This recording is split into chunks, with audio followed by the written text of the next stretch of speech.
பொள்ளாச்சியில் குடியரசு தினத்தை முன்னிட்டு கிராம சபை கூட்டத்தில் மகாத்மா காந்தியில் உள்ள ஊரக வேலைவாய்ப்பு திட்டத்தை மாற்றியமைக்கக்கூடாது என மனு அளிக்கப்பட்டது.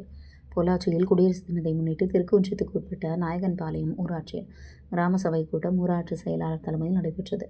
இதில் பாஜக தலைமையிலான அரசு மகாத்மா காந்தி ஊரக வேலைவாய்ப்பு திட்டத்தை மாற்றியமைத்தது. இதனை கண்டித்து பொள்ளாச்சி தெற்கு மாவட்ட காங்கிரஸ் கமிட்டியின் முன்னாள் தலைவர் N.K. பகவதி தலைமையில் கிராம சபை கூட்டத்தில் மனு அளித்தனர். இதில் முன்னாள் பிரதமர் மன்மோகன் சிங் ஏழை எளிய கிராமப்புற விவசாயிகளுக்கு பயன்பெறும் வகையில் மகாத்மா காந்தி அவர்களின் பெயரில் 100 நாள் வேலை திட்டம் அறிவித்தார். தொடர்ந்து திட்டமானது நடைமுறையில் இருந்தபோது இதனை மத்தியில் ஆளும் பாஜக அரசு மகாத்மா காந்தி பெயரில் உள்ள திட்டத்தை மாற்றியமைக்கக்கூடாது என்றும், கிராமப்புறங்களில் உள்ள ஊராட்சி மக்களுக்கு ஊராட்சியின் மூலமாக ஆண்டு முழுவதும் வேலை வழங்கிடக் கோரியும், கிராமப்புறங்களில் உள்ள ஊராட்சியில் கிராம சபை கூட்டங்களில் நிறைவேற்றப்படும் வேலைகளை தேர்வு செய்து விவசாய நிலங்களில் பராமரிப்பு பணிகளுக்கு மத்திய அரசு உத்தரவாதம் தர வேண்டும். ஏற்கனவே மகாத்மா காந்தி ஊரக வேலைவாய்ப்பு திட்டத்தில் பணிகளில் ஊதியம் பல நாட்களாக நிலுவையில் உள்ளது. அந்த நிலுவைத் தொகையினை உடனடியாக திருப்பித் தர வேண்டும் என கோரிக்கையில் அடங்கிய மனுவை ஊராட்சி செயலாளரிடம் கொடுத்தனர்.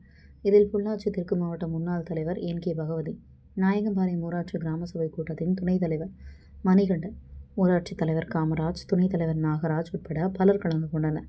கிராம சபை கூட்டத்தின் முடிவில் மகாத்மா காந்தி ஊரக வேலைவாய்ப்பு திட்டத்தை அமல்படுத்த கோரி பாஜக அரசை கண்டித்து தீர்மானங்கள் நிறைவேற்றப்பட்டன.